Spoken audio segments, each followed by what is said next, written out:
seeing what the story tells us. So we have the Six of Coins coming out first, and this is a card of charity. In general, there's obviously a transaction taking place here between two different class of people, most likely. One who has is giving to one who does not have. So this card to me always comes with a big warning, and it following renewal of peace. I feel like that's what I need to share with you today. And the warning is, do not give what you do not have to give away, and do not take more than you need.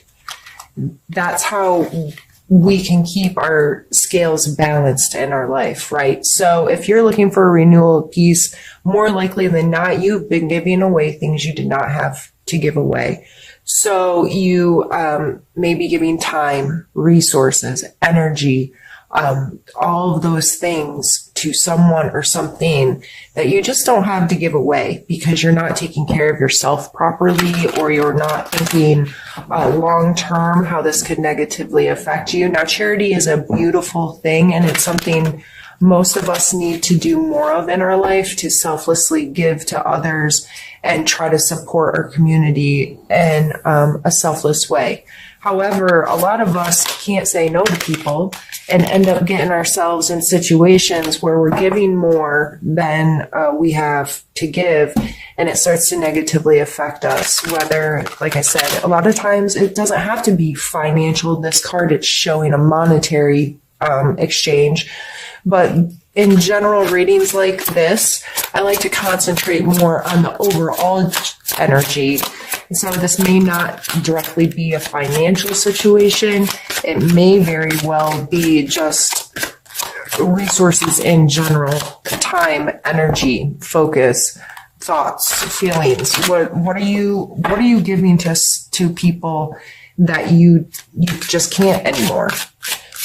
So coming out in the beginning of this reading with renewal of peace, I believe that should be a big focus for you for the month of September, is reevaluating that and coming to a better understanding of what real charity is.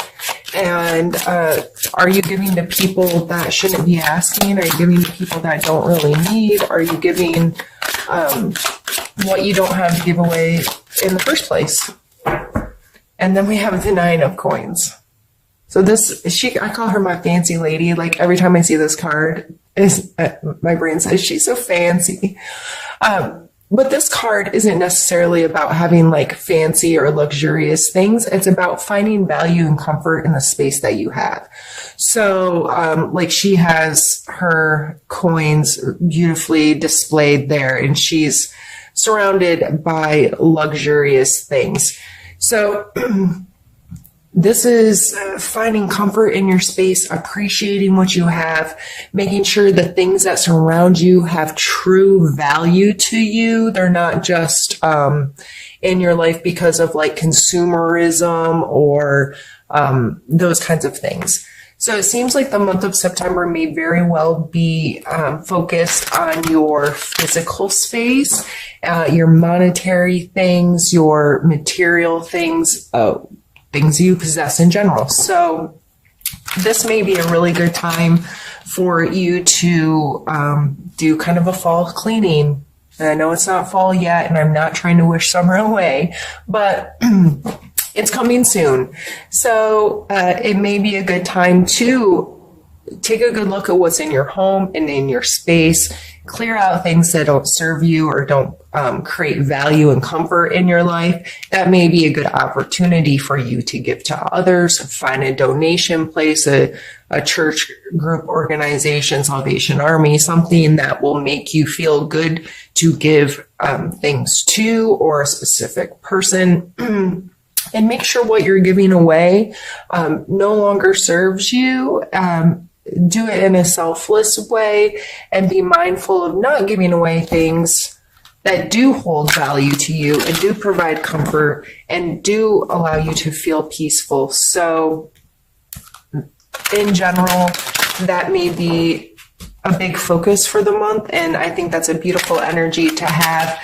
A lot of us And just, I'm seeing in general, people, at least in my friend groups and so forth, really making a conscious effort to be more aware of their consumerism, being more aware of how they want their home to feel, what they want the stuff that they spend money on to have, getting much wiser about how they're spending money and how they're taking care of their physical space and what really has value to them.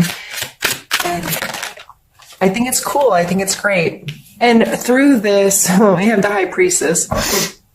But through these behaviors, a lot of times it can bring you to this space. And the High Priestess has a really deep inner knowledge.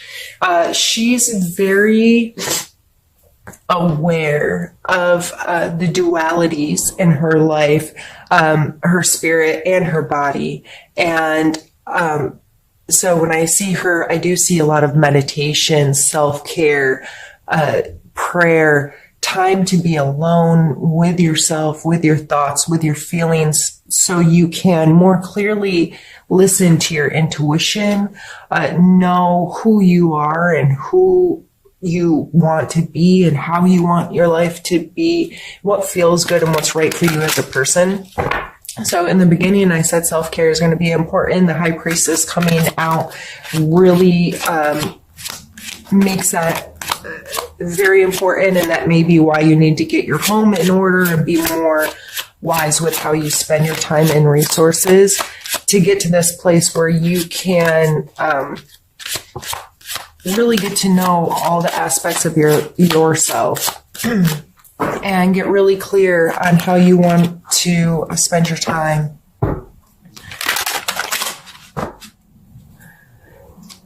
Now, if prayer and meditation and those kinds of things aren't your style, sorry, my lighting just changed. I have a light that's on a motion sensor, and to be quite frank, I forget about it until it goes off when I have the camera turned on or something. Sorry. Self-care. That's what I was saying, I believe. If meditation and prayer is not something that you already do, I'm sure you have a way of unplugging. Do you exercise or garden or, whatever that is, that's kind of your thing. And if you don't have a thing like that, that doesn't include being plugged in to TV or the internet or something, I would highly suggest finding a thing and just taking time, even if it's just taking a hot bath for 15 minutes a day without an electronic running. So many of us, music has become so portable and a part of our lives. It's like we carry around the soundtrack with us wherever we go. And I love music, and I believe music is a very healthy, important part of the human experience. However, I think we're in this age where all of us are plugged into something all the time, and we have these outside influences constantly bombarding our brain. And it may be really important for you to find time to unplug and just listen to your own thoughts and feelings for a while, Gemini. And it's amazing how beautiful that energy can be when you really start to allow it to show up more in your life. Our next two cards are the Three of Coins. So we're very coin heavy, again, physical world stuff, and the Six of Swords. So with the Three of Coins, this card to me really brings in a lot of energies of teamwork, compromise, this idea of pulling together of resources. This card the artwork doesn't clearly show it as well as some of the other decks I have, but just to explain it to you, a lot of times it'll be shown with a man who has created a coin, some kind of physical, tangible thing like a product, and he's standing on this bench and he's presenting it in front of other people who seem to be well-dressed and interested in that, which he's purchasing. So, what are the energies that go into that? Having the foresight to put in work and to be able to proudly present this to other people and to have other people interested and the kind of people that would be able to help further this, because it's only a 3, right? And these numbers go from 1 to 10, technically 0, but so this is kind of like a beginning process kind of card. And this is a being willing to put yourself out there in your physical world and communicate with the right kind of people that are going to help progress whatever this is. And so this may be just something in your work life or something in your home life. It may be working on a budget with your spouse or trying to, figure out what the next step is with whatever your career or your hobby or something that you're making and putting into this world.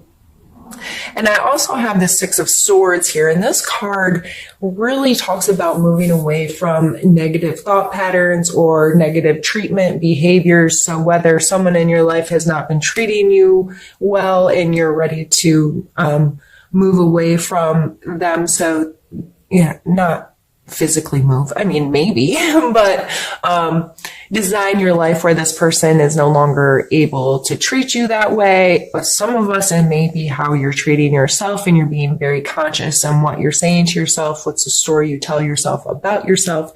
How do you talk to yourself? Are you abusive to yourself? If you heard someone talking to another person the way you talk to yourself, would you think that was abusive behavior? If your answer is even or you have to think about it, then this may be really important for you to pull in that kind of energy of moving away from that and getting much more conscious about it.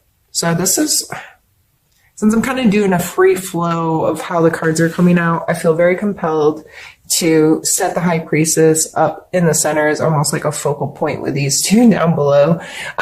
It's just how my brain works. So if you ever see me moving cards around and stuff, when I look at the cards, it's kind of like an ink blot test at a psychologist's office or whatever, where the very first thing it makes me think of is important.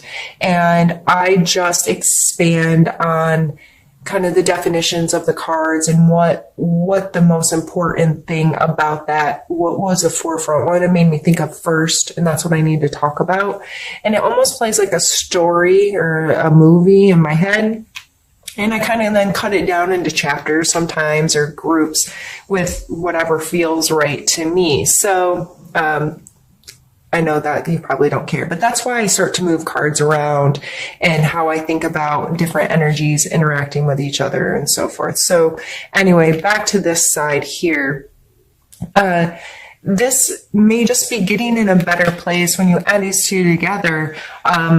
Who are you working with? Who are you creating with? Who are the people that are helping progress your career or progress whatever it is that you work on? And it may just be within your household. If you, like, let's say, are a stay-at-home person, then to me, this is being smarter about who you're working with and negating negative behaviors, whether that's from yourself or someone else, but treating yourself well, having some confidence in yourself, being mindful that you need other people sometimes to progress a situation and make it grow. And you need to be very smart with how you interact with these people, how you're interacting with yourself. You cannot make good headway if there's a lot of negativity involved in that. It's just being smart with how you're being treated in general. Okay. I'm not sure. I may come back to that. I'm not, my brain's not giving me any more words on that situation at the moment. So, 4 of Cups.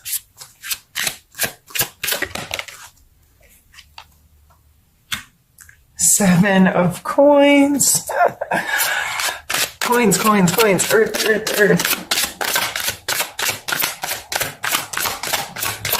One more.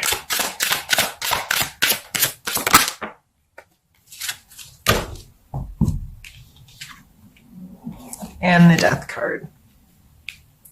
So the Four of Cups here, you may notice he looks a little pouty. And he's alone, sometimes even depicted like on an island in the middle of nowhere, a deserted island or whatever, however you want to think about it. But this other cup's coming in, and it's coming in hot and flashy and with a lot of attention, but he's still like, nah, I'm good. And cups have to do with our emotional space, so this may very well be not willing to take in any new connections and really taking a time to pause, think about what you already have going on, thinking about your emotional attachments to things and how you feel. And this isn't a good place to stay in for a long time because you could miss some really awesome opportunities to connect with people if you're too within yourself. But sometimes we need that. Sometimes we need, like, especially with this renewal of peace being our main theme, we need that time to kind of just deal with our own emotional stuff and not deal with other people's. Even if it's a positive thing, you may just not have the time or the energy to give away to others right now. So don't get hard on yourself if you're kind of cutting off, not wanting to meet up with friends or not be socially engaged. Right now, I just feel like you have so much going on in your own home, in your own job, in your wherever all of these earth coin cards are coming out, your tangible space, that you may not have the emotional capacity to deal with others right now.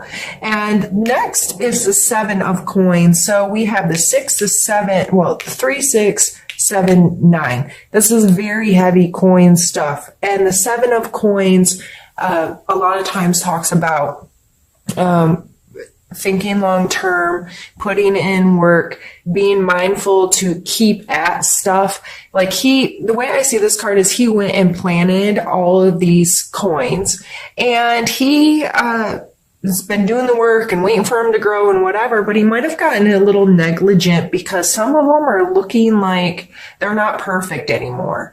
He might have neglected them a little bit. So it's time to like pick them up, wash them off, give away what doesn't suit you anymore, hang up what you have as a real value, and create a space that's comfortable and good and well taken care of, if that makes sense. And the Death card's coming out as our very last card. I'm going to do this card quickly and then stop my camera and maybe come back for an overview because we're getting to about 20 minutes now and my camera's probably going to shut off.